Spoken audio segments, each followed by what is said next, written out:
Hey guys, welcome back to the channel. If you haven't done so yet, go ahead and hit that red subscribe button to keep getting videos from me about my progress in paying off my student loans and becoming financially secure. Today is a collab video, a collaboration between myself and Freckle Finance, who is a YouTuber that I've been following for quite a while, who is working on financial independence, and also 8 or 10 or so other YouTubers who are working on the same path. I'm going to link all of their channels below in the description.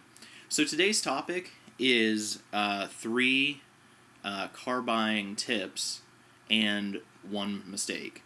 And this is something that I've dealt with fairly recently. About a year ago I bought a car, and since my channel is always more from the perspective of getting out of poverty and becoming financially secure, I think that's the aspect that I'm going to take this collab in as well. So my first tip for buying a car, and let's just assume that we're not buying a new car. The reason you don't want to buy a new car is because it's just not a good investment, because it does depreciate so much as soon as you take it off the lot that you're losing that money. Just buy it used when it's 6 months or a year old, and you're going to save thousands of dollars on that and have a basically new car. So that's not technically a tip, but I think that is something that's important for people who are, kind of bootstrapping up from poverty, need to take into consideration when they do buy a car. So the first tip that I have is obviously never buy new and always pay cash. So on one hand, some people need that financing. And on the other hand, some people will get financing on their vehicle just because either that's what everybody does, that's the way it works, or because they, maybe, like for myself, I don't have a vehicle loan on my credit report. It would help my account mix, right, to have that type of loan on there. But the thing is about it, if you finance it at all, you're going to be paying finance fees, and you're going to be paying interest of some sort. So if you have the money, just pay it. Just pay it outright in cash, because that's going to save you a lot of money in the long run. Now, if you don't have the money up front and you have to finance it, that is understandable. But if you can hold off until you have the money, whether it's using Uber or if you get a ride with friends or share a car with a roommate, whatever it is, try to hold off as long as you can until you can afford to buy that car in cash, because in the long run it's going to save you a lot of money. My second tip is always spend at least $5,000 on a car. So if you're just looking for a car, you're probably not going to be too picky about what you get. And that's understandable. But take it from somebody who all through college bought a car every 6 months to a year, because I would always buy really low-priced cars. And when you do that, there's a reason that it's that low-priced. Maybe it's a good car and it's just old, but that probably means that it's going to have a lot of mileage on it. It's going to have a lot of things that are probably going to wear out soon, and you're going to have to spend the money to replace. Or maybe there's something wrong with the car. Maybe it was, rebuilt title. Maybe it had flood damage. Maybe somebody raced it. It's hard to tell, but always be suspicious of that low price if it looks like a nice car, and if it looks like what you'd expect for a below $5,000 car, then just keep in mind that you're probably still going to have to put a lot of money into this car soon for repairs of some type. And even if you're not a person who keeps up on the oil changes or fixes things as they break on your car, a car at that price range probably is not going to last you very long. I would say maybe like a year or 2 at most. I got lucky with one of them I had, and I think it lasted for 3 years. But I wouldn't risk it. And I think that $5,000 price point, at least in 2016 terms, that $5,000 price point is the point at which you can get something pretty decent that's fairly new, fairly low mileage, and is still affordable, and a car that will last you for a few years. And that leads into my third point. My third point is actually to find a car that is a good investment. And I need to explain what I mean by that. Now, as far as an investment, a car is not a good investment because it depreciates in value.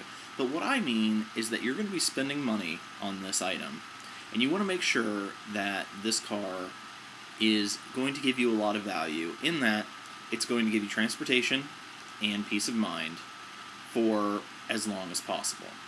So I would suggest that if you're like me and you don't care about the sportiness of it, you don't care about the looks so much of the car, that you look into a brand that is known for longevity and low maintenance costs. I would say the average car, at least the average American car, lasts about 100,000 miles before it even either dies completely or you start having major issues that cost a lot of money on it. But there are brands that are better than that, that on average get 200, 300, 500,000 miles on average. And if you're anything like me, that's probably what you should look for. And I can recommend some brands. I have a Subaru.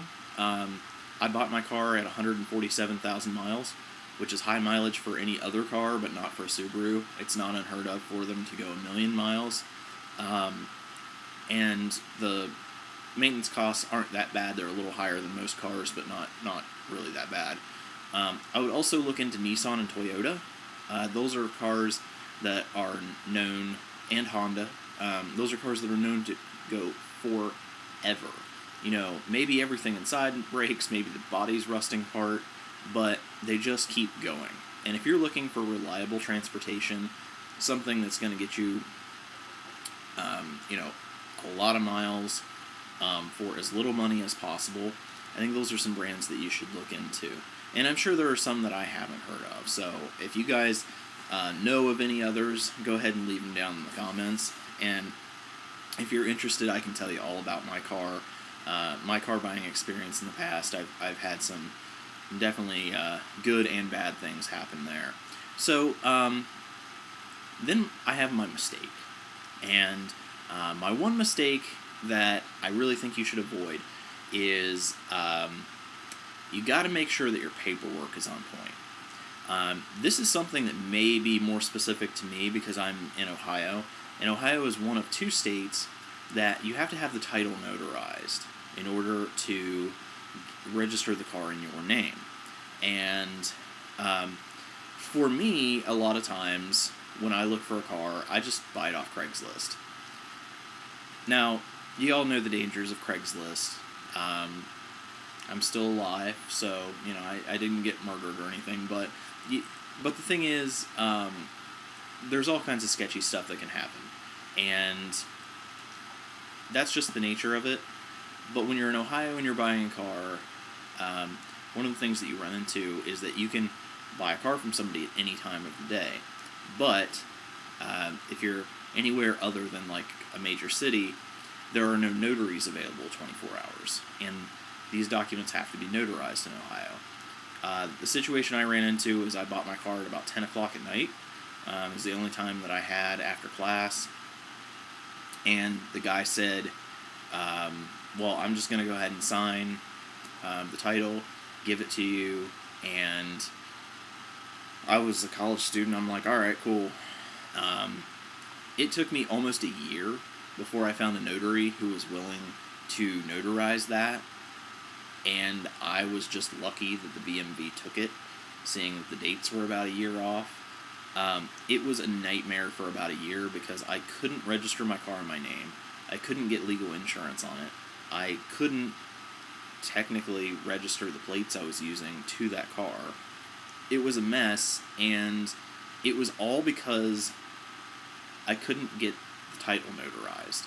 So my mistake and my tip for you is that before you buy a car, make sure that if there's a rule like that you schedule everything during the day. Like, no matter how much you think you have it lined up down the road, just do it at the time, because it will cause you so much stress, and it will just save you so much of a headache if you can just get it done ahead of time and control for anything unforeseen that could happen in the future. It's just going to help you out so much. And if you are in Ohio, if you are a notary, or if you know a notary, just take them with you. It's the easiest thing. Or just buy your car during the day, and you can go to a bank and get it done. That's probably what I should have done. So guys, in conclusion today, I'd like to know what you guys think. What do you guys think are some good car buying tips? Have you guys made any mistakes like me? Have you gotten ripped off? Have you maybe bought a lemon? Do you have any stories about that? I'd like to hear about them down in the comments.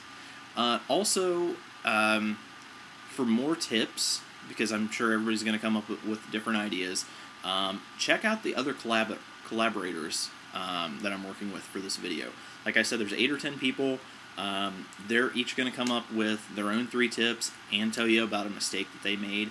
So check out their channels, and also consider giving them a follow, because if you like my financial videos, I think most of their channels are primarily focused around finance. I would definitely check those out.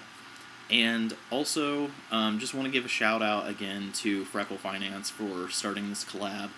I think it's a great idea, and I think that it's going to help out a lot of people to get these tips from their fellow YouTubers. So, if you guys have not yet, please click that red subscribe button down below and check out the description.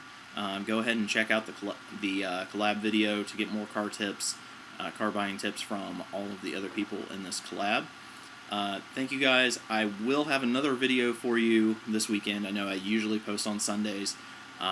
So tomorrow or possibly Monday I will have that video up for you. Thank you again, guys. And if you haven't yet, go ahead and hit that subscribe button. See ya.